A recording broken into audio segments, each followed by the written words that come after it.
Upaya Sarwenda damaikan Ruben Onsu dan Jordi Onsu. Tak hanya tinggal diam, ternyata Sarwenda juga sudah berupaya untuk mendamaikan suaminya, Ruben Onsu, dan adik iparnya, Jordi Onsu.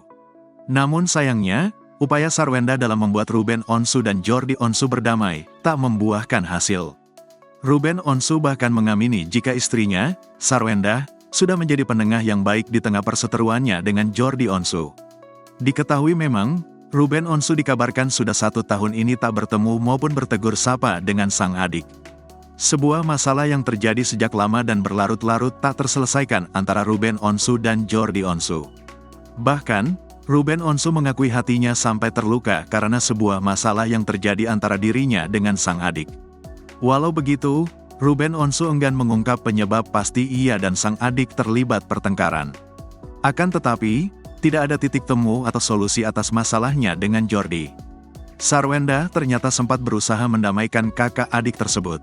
Sarwenda ternyata masih kerap mempertemukan anak-anaknya dengan Jordi Onsu.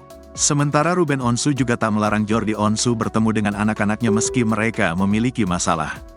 Namun upaya Sarwenda untuk mendamaikan ternyata tidak berhasil. Ruben Onsu tampaknya kadung kecewa dengan sikap sang adik.